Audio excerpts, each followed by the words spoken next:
Beans there. Hi, welcome to another episode of Dr. Cammy Goes Keto, where I'm with the wonderful Mike Collins, the sugar-free man. Detox.com. Sugardetox.com is where you can go and find him. I highly recommend that you do his 30-day challenge or the 100-day challenge that's available now, where we have group support and all kinds of wonderful stuff going on there. I'll put the link at the bottom of the description to this video, and I'll also put the link in the first comment so that you guys can get there easily to go start your 30-day sugar-free challenge. So thank you, Mike, for being here. I always appreciate having you. We always have a lot of fun. No, I always enjoy it, and I always enjoy it. It's my pleasure. Okay, good. So we were talking a little bit before we started recording about staying in the conversation of no sugar, no flour, and no caffeine. And that's kind of a big conversation that I have going on right now because I am day 18 of no sugar, no flour, no caffeine. And rocking it. Just really feeling good. I almost feel like it's the calm before the storm because I'm doing everything that I need to keep my life very copacetic, to keep it calm. I'm not overscheduling myself. I'm getting plenty of rest. I'm writing my food plan the night before and doing a little step 10 inventory of my day where I look at whether or not I have resentments or whether or not I had fear in my life or was there anger or selfishness, dishonesty. Those are the kinds of things that I try to look at as I evaluate my day. And so just doing the deal kind of slowly but surely, kind of one meal at a time, and nervous about going to Chicago. I'm getting ready to go be with my son for 5 days and hang out up there and see close family and friends. But I know they're very supportive of me trying to get some of my weight off, and they're supportive of basically helping me go to places where we can eat, where there's food that I can eat. It's always tricky eating out, right, Mike? There's always something in something. Right, always. You can never trust really anything because it can be marinated. They don't tell you. They don't even know, to be honest with you. It could come from, especially if it's a bigger chain or something, but you have to be careful. I think you have to assume that it has sugar in it, unless you, Yeah, maybe if you go to a steakhouse and try to get a steak with no rub on it that has yeah, cooked in butter. yep. Or sometimes even a good seafood restaurant, you can get something that's just fish and garlic and salt or something, butter. Yeah, but a lot of times they have sauces on there and then the sauce will have sugar. Yeah, you gotta stay away from any sauces that you didn't create yourself, for sure. Yeah. So what do you think about Chipotle? I don't. You don't? Uh, Because they yeah, I've ever been in one.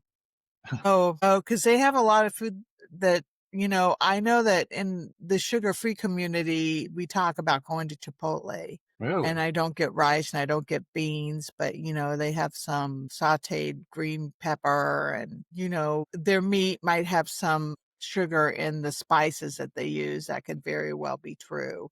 I'm Sure. gonna ask them the next time. I'm gonna go there and I'm gonna ask them. Those Yeah. food-size places actually have a book, like it's a giant book, and Mhm. they'll show it to you. Yeah. Yeah. That'll be interesting. But it's really a lot of it is about just staying in the community and staying in communication with people. The last two videos that I did on my own, one was about I did one on connection, I did one on dedication, and I did one on support. And so those are really good videos for me to be doing to try to stay on plan and to try to be doing this no sugar, no flour, no caffeine, but to be doing it, not to be trying to do it, to be doing it. Because Yeah. I feel different this time. I feel like my commitment. So I took the sugar item out of my back pocket and I put it away because always I had this idea that, hey, if you're thinking about drinking, then just eat something that has something sweet in it instead. Yeah. I So mean, the whole that's common. I mean, that's taught actually in all recovery types of recovery circles. In the big book AA, it's bad. I mean, it's bad now in light of the science that's come out, but it's very common. Yeah. So I know I'm not alone when I deal with these struggles that I'm having. Staying in the communication and staying in this conversation of healthy eating for me is no, not just about the food, it's about everything else that's going on in your life. Right. Well, I mean, you're hitting the nail on the head here, and this is the thing that, people say I'm not a joiner and this, that, and the other thing, but, it's the only thing that's ever worked in substance use disorder. So many people go to these very expensive 30 to 50 or $60,000 treatment centers for 30 days, and they never do anything else. They think that's the cure, that they went to a treatment center, they got it handled, right? And essentially this got a really high-end detox, where they were sequestered away from their family and their friends and the world. The ones in California are the ones that people laugh at the most, where they're, upwards of $100,000, and they're on the Pacific Ocean, and they have, vegan chefs and yoga and all that kind of stuff. Um, and they neglect the part that that's only the beginning. The detox is just the start of the journey. And you're right in the middle of the beginning of the start of the journey. Although you've been doing it a while, the actual abstinence, the actual no longer using the substance begets the beginning of the emotional work and the social work, the work where you're having to have conversations with friends and family or people you meet on why you eat this way and what you're eating and what have you. And this is what trips people up. And if you belong to a community, and they're getting quite large, there's quite a few of them now, both on social media, and that you don't feel alone, you don't feel left out, you don't feel the odd person out. What you feel, and this is weird, and I don't really discuss this too much, but you feel empathy, and you feel literally sorry for the people who are still using the drugs. Like, you feel bad for them because I don't want to quote Christ or anything, but they know not what they do. You know what I mean? They really don't realize that this is just a cultural phenomena that has worked its way into society. And now, like drinking and driving and smoking in public and smoking in general, science has said, wait a minute, time out. This is not real. This is why weight gain is happening and diabetes epidemics are happening. And kids, Yeah, and kids, the fatty liver in kids, and it's pancreatic cancer. pancreatic cancer, and it's just been like, it's almost like any addict. There's a great book I always talk about, When Society Becomes an Addict, but you know, there's like a universal societal denial going on, right? People are just, yeah, but like, we know that sugar causes this, but we've got our holiday or our football game or whatever we're doing. We're going to do what we're going to do. And they continue to give it to children, which is the most damaging, the hard part to deal with.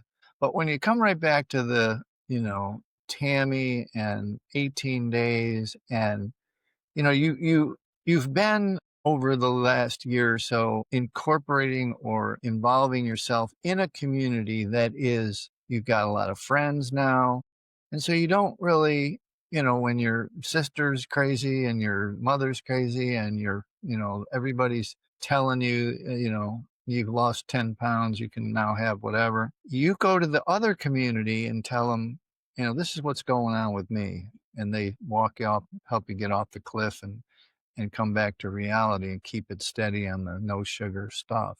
It's so, and I can't stress it, and it's hard to, it's a little counterintuitive, but how important that part of the process is.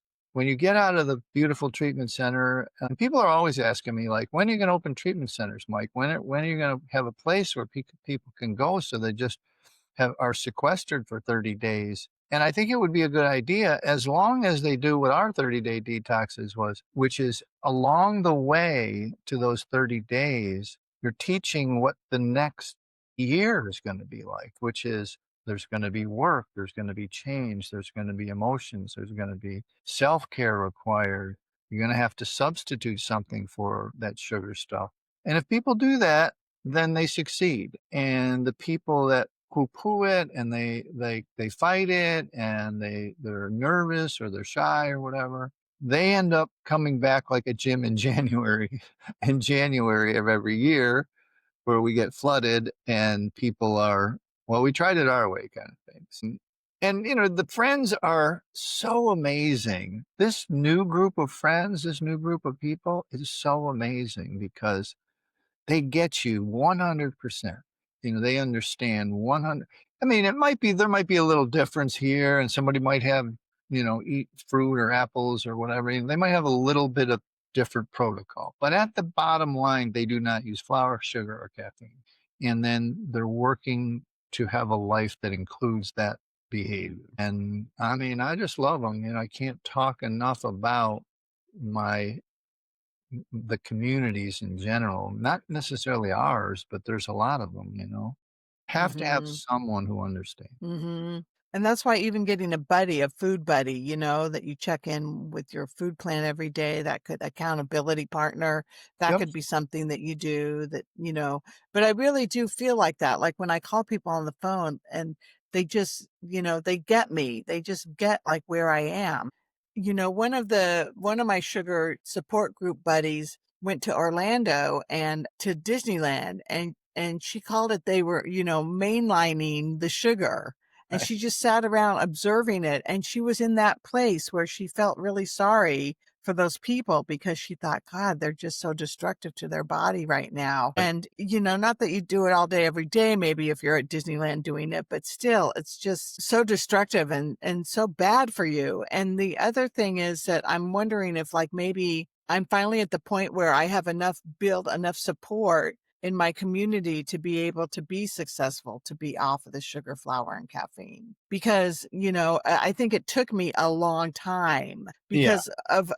because of who I am, because of my circumstances, mostly because of where I came from and how I like to be so in control and how it's hard for me to relate to my emotions and how I'm a people pleaser and how I have codependency issues and there's things like that that are going on that are getting better and better and better. And as they get better, I heal. And as I heal, I get, to the point where it's more where I have a greater chance of being successful in this food plan. Yeah, no, I mean, that was well said. I mean, that's exactly right, how it progresses, and everybody's timing is a little bit different. There's this weird superiority complex that addicts have. It's called illusion of control, where, you're basically telling yourself, I got this, I can do this. I don't need other people. I don't need to be vulnerable. I don't need to tell them that I can't turn down the cookie, or you know what I mean? Which sounds as an adult so ridiculous, right? Where Mm, you would tell your mhm, friend, like, I am addicted to these cookies. And you're at work and you're like, the person says to you, don't be ridiculous. Like they have a snide remark or a defensive remark in a lot of ways sometimes. Maybe they have a weight or health issue. And, it's like, it's not computing for them because society has so ingrained the acceptance of this. You can give sugar to a baby, no one's going to be mad at you.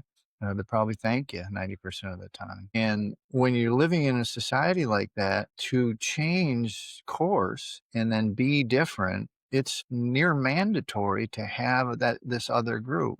And I always believe that people who do it egoically, who are, they just, I can handle this and they do it, they become a different type of unrecovered abstinent person.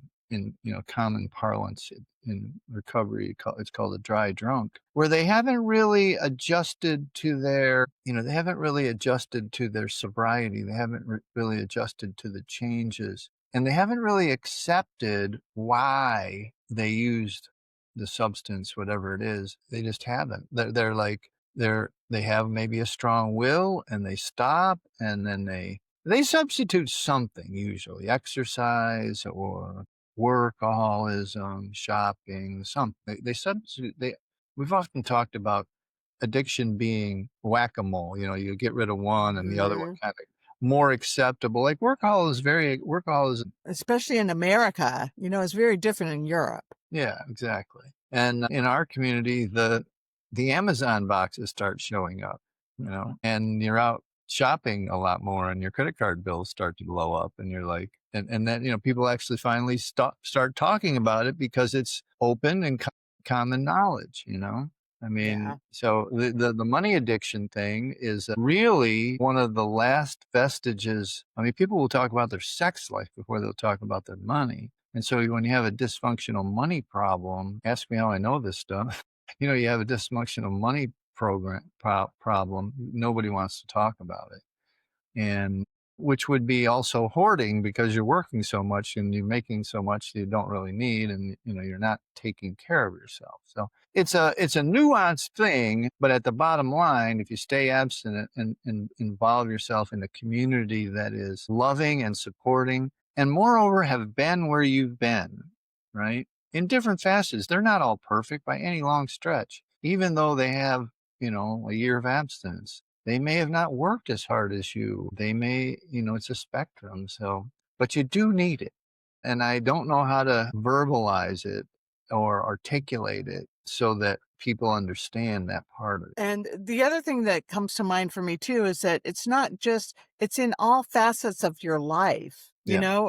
In order to be successful, at least for me, what's been going on, it seems, in order to be successful with my food and getting that last little addiction out of the way, and working through it, like you were saying, as opposed to just trying to, just ego it out, Yeah. Muscle. is it muscle, that involves all the emotional work, right? All of that's going to be coming up for me. Yes. So, life has been really smooth lately for me, knock on some wood, and I don't really have anything to bring up in this session with you emotionally. But the other, like for me, like when I got divorced many, many years ago, I had a credit card. I think it had almost 70 on a credit card. I had a limit. I remember the guy saying, "Oh, you could buy a Porsche with your credit card," or something like that. And I was like, yeah, well, so anyway, I've worked really hard to get myself in great financial situation. And Sure. I'll put in the link, Dr. Budgets. He's the guy that I go to, and he's my monthly budget guy. And he's helped me learn how to manage and budget money. Cool. Because, usually in a relationship, one person will be good with the money and the other person will not be. So they have to keep that other one, the good person has to keep the other one in shape. But Yeah. both my husband and I were terrible at managing money. And we were a doctor and a lawyer. And so we Mm, knew how to make money, well, I did, but we were terrible at managing it. And right. so, now I'm good at managing my money. And I just had my evaluation yesterday. I got 7 smiley faces for the month. It was my highest month like ever. So it's happening there too. And I think that as you have success around all the different areas of your life, because you're working on everything, it's easier to stay off the sugar, flour, and caffeine. Yeah, no, absolutely, and be all it really takes in the early days is an awareness that something might sneak in there. Like you might have another. Really, what it is again, we've talked ad nauseum in last previous episodes. Is that you know, and I always say that the emotional eating people have about half the equation right, or whatever. They're missing the 100% abstinent part because they think again that they're by cutting back, they're controlling, the thing. So you have to figure out, or you have to at least accept and be ready for and understand what's happening to you when emotions surface, both everyday stresses and strains and old stuff you tamp down and use sugar for. And again, I want to emphasize it was never your fault. It was never like you consciously at 17 years old said, that boyfriend broke up with me and I had an ice cream party, and I went away to college and I gained not the freshman 50 but the 15 but the freshman 30 because I was nervous, and I had my first boyfriend in college broke up with me and it was a tough experience being away from home. Like, you didn't say to yourself, I'm going to have ice cream. I'm going to eat sugar until I'm 30 pounds overweight because I feel mad or sad or depressed. You didn't do that. It was just ubiquitously available, and you were able to, it tasted good, or you thought it tasted good. You got a dopamine rush that calmed those emotions, and it just happened. You can't like search for blame, but you have to search for, now that you're here, to reverse engineer, to figure out How did I get here? Why did I get here? And largely, if you're honest now, if you're honest, it's going to come that you were using whatever this insert substance here or insert process here to help you deal with it. And every again, that spectrum comes out again. Some of you dealt with it in some spectrum, like some people gained 100 pounds and then some people gained 30, and weight is not all of it, but it's a good indicator because they didn't really need, and they had other things. They did exercise and they did other things, and they had a good social life or whatever. And so you've got to find out where you fell in that using the substance for emotional comfort. And if you do that and you're honest about it and you're honest with other people about it, then you can not easily, but you can steadily, let's use that word, steadily walk out. Yeah, that's an excellent way to put it, Mike. And I think that the honesty part is really, really important because, that little voice that sits in the back of my head, that my eating disorder voice that tells me all these little crazy things. You need to be honest about that. And in the big book, we talk about rigorous honesty, right? So it can't just be like honest with a little white lie. I was talking to somebody the other day and I'm like, well, that would be a lie. And they're like, well, it's not a big lie. And I was kind of like, well, a lie is kind of a lie. But, Right.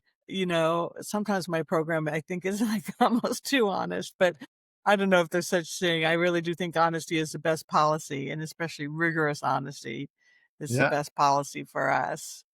Rigorous So hard. It's hard. it's hard. It's not Self easy. honesty, self honesty.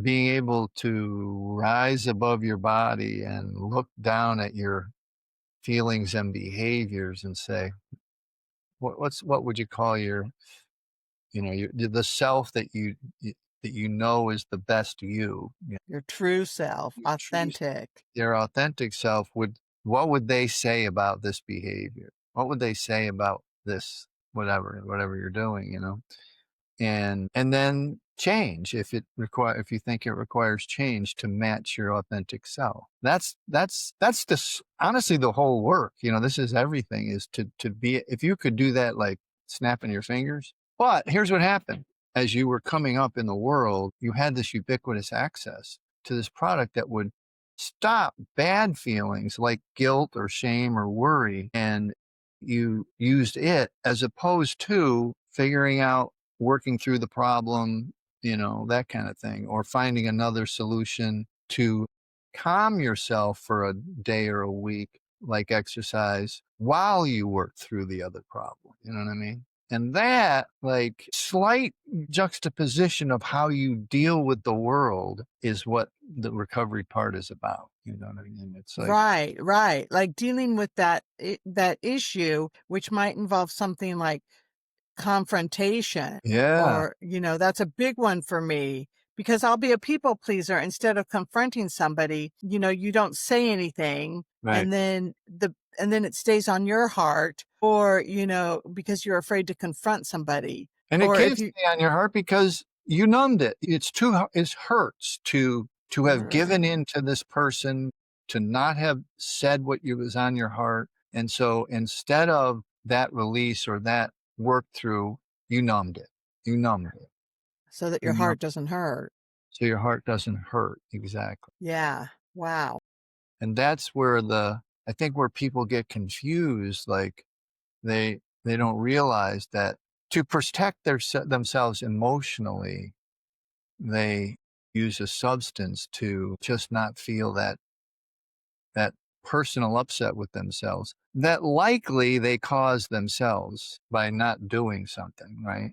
It becomes a simpler way, a simpler escape route for momentarily. It's not a permanent by any means. The work that you're doing, Right. the work that all the communities are doing, is not permanent in a way, but it's permanent for that issue, whatever it is. It's usually, when you look back after years of recovery, that issue seems small because your life has grown to the point where now you have a little bit, let me put it, a lot bigger positive things that can happen and have happened because you worked through those things without substances. You found healthy, holistic Mhm. ways to work through them, and then you had a lot of positive, good things happen in your life.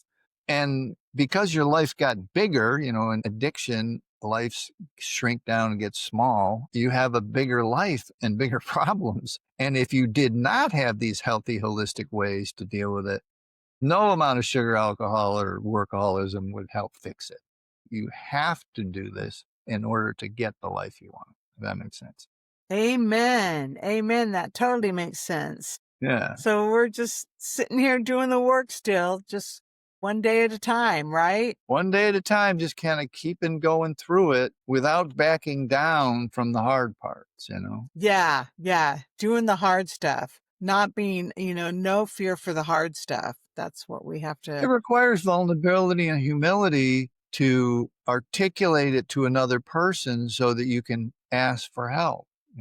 And because Yes. you're never going to do this alone. Never, never in a million years. Like if you did do it alone and you were that great American pull yourself up by the bootstraps kind of egoicness, you're really just substituting egoism and I don't know what the right word is, but you're closed down to the growth we've been talking about for the whole episode. Right. And I would think to a growth of really strong, wonderful relationships and communication with others, Yeah. when you're just doing it on your own, you're missing out on a lot of life. Well, I mean, you're nailing it right on the head. And, it doesn't matter if you're a billionaire or a movie star or the most famous person in the world. On your deathbed, you're not thinking of those billions and you're not thinking of the movies. You're thinking of the relationships. And this is like common knowledge more. It's like, it's folklore. It's everybody says the same thing as they age. They wish that they had done what is this hard work of having good relationships with people. And we're just not taught that younger. And we will use these not so good substances or processes to, help us deal with that as opposed to doing the hard part. You mentioned confrontation, and I'm very similar. And the pendulum, I've done a lot of work on it recently, and the pendulum will swing. You come out of the confrontation or the not even confrontation, but the sticking up for yourself that Mhm. did turn into a Mhm. confrontation, thinking, wow, I was a little too hard on that one. The pendulum went too far. I wasn't people pleasing. I was being an asshole. You know what I mean? And then you correct again. But you learned and you didn't go cover up because you were an asshole. You know what I mean? You didn't go drink or use sugar because you were a jerk, right? Well, And on the other side of that too, you have amends, right? So if you're a total asshole and, yeah, like one of my girlfriends this morning made an amends to me about something she had said regarding my cat, Charlie.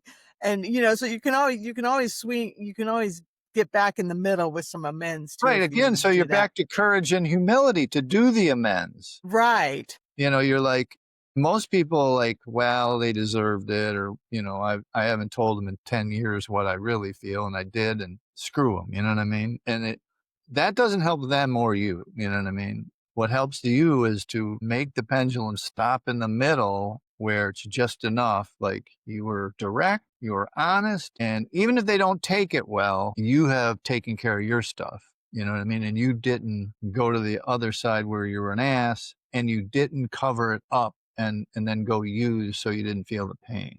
Right. Right. The crazy part is you can feel the pain on both ends. Yeah. You can feel like, and a lot of times, at least this happened to me, I stopped doing it because my mouth moves so fast. And moreover, I have been replaying what I want to say to the person in my mind over and over and over again. And by the time I explode, like I just lost a friend or a lover or a relationship because it's so much vitriol puking on them, right? This is what you're trying to avoid. You're trying to avoid, first of all, the years or months of it festering in there and you're repeating it over and over in your mind.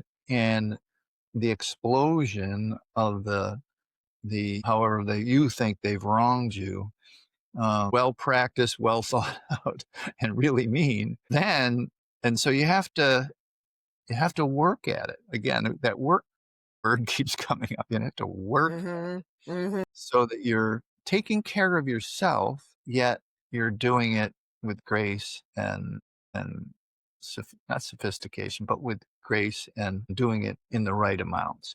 Yeah, and honesty and integrity and On the, listening to your heart. yeah. That's the biggest thing is if you're still enough and quiet enough, you can hear your heart and it'll tell you what to do. Well, again, you're nailing it on the head in that, when you're covered up with sugar and alcohol and flour and everything, you can't really hear those messages well. Yep, you're right. They're not coming through to you. They're drowning. They're drowned out. You've drowned out the pain, but you've also drowned out the logic. And it's not logic, it's emotion. How you're really feeling. You love that person. You didn't mean to take their head off. You love them. And you're able to drown that out, right? You're saying, they were an ass anyway. That's not how it works. It's not how a long-term sustainable relationship works with anybody. It's just not. And people struggle with that. Um, because they have had this exit, this escape, unconscious, really. It's just like you and I have been through it 10 times on this podcast where you would use some substance or whatever, and it would take us the whole hour for you to finally come to what actually happened.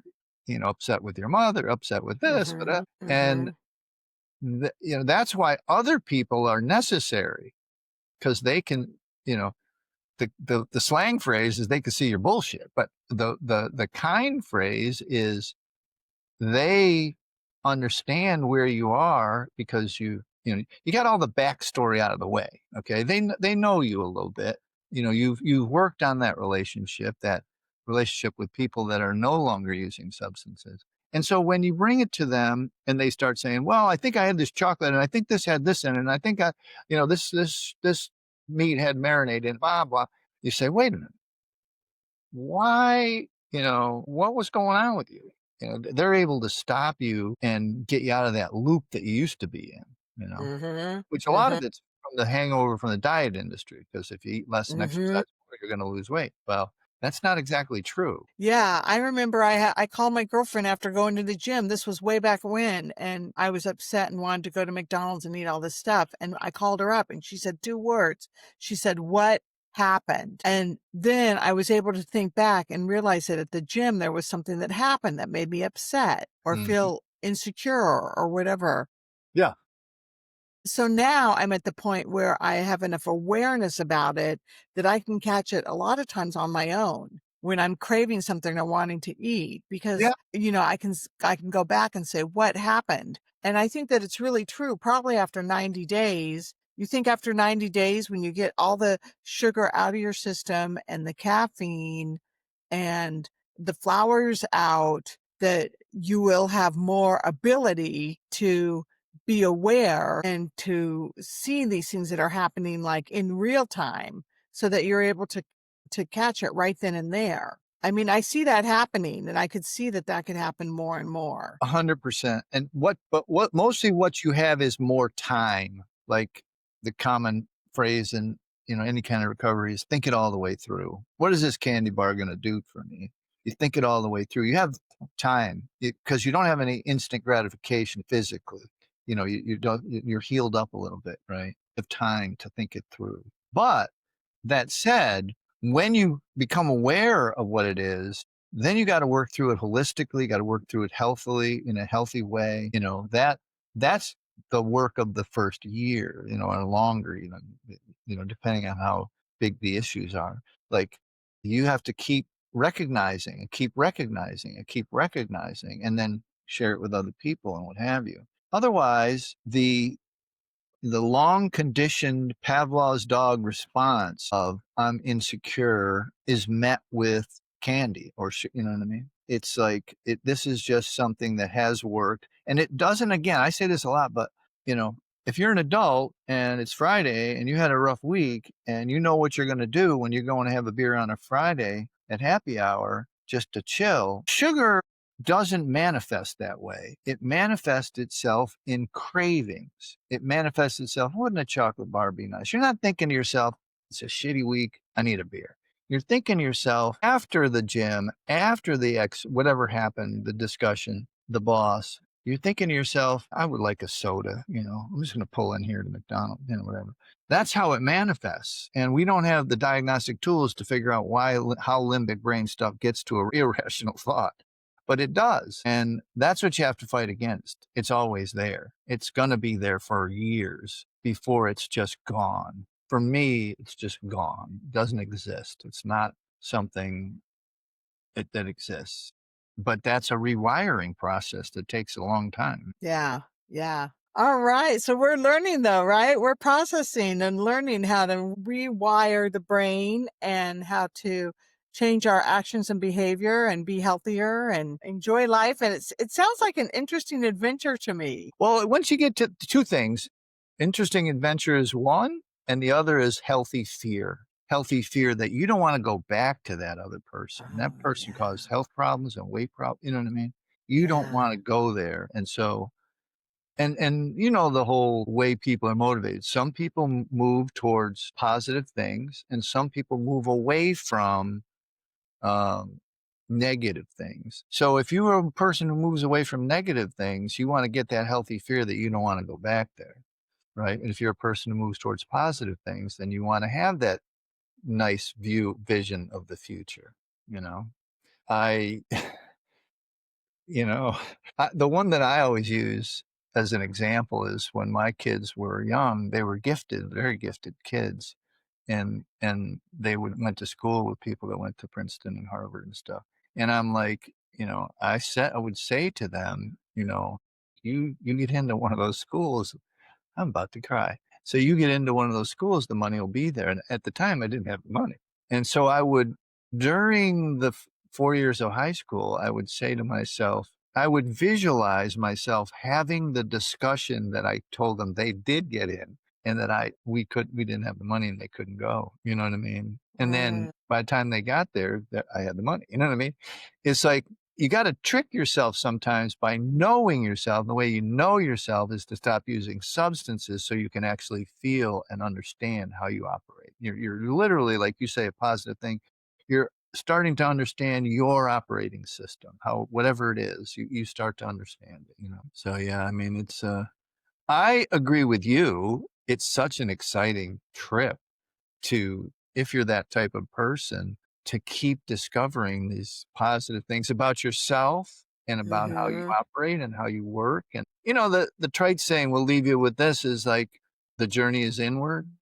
And nobody really knows what that means in a lot of ways. It means something religious or something that it really is. You get to discover how your operating system and how it interacts with these substances and your behaviors. All right, everybody. Well, thank you so much. What a wonderful discussion. I really enjoyed this video and learning about how to, continue the growth process and not being afraid of the work and doing it afraid anyway, having the courage and all that stuff that it takes. We're hoping that, you get something out of this that will help you along your way. All right. Thanks, everybody. Take good care.